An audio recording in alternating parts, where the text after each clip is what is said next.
I'm standing in front of Chandigarh Fire Station, Sector 11. With me, what's your good name? I'm Varun. Varun, where do you live? I stay in Chandigarh only. Now, where you are working? I'm working with Infosys. Varun, are you voting this time? Yeah, I'm voting.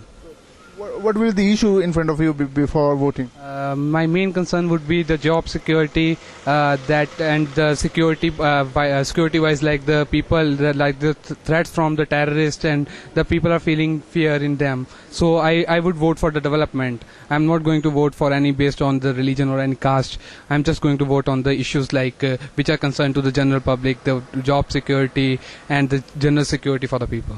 So, Varun, as a very active and pro citizen of Chandigarh, according to you, what are the reasons responsible for low vote turnout in Chandigarh?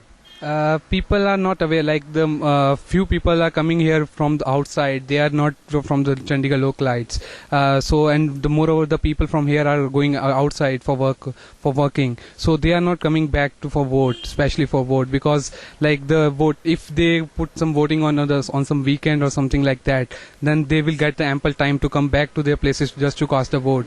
So yeah, so that's why the voting is low, and moreover the general public, like those who are less educated, they are not coming, so the most of the vote comes from them only.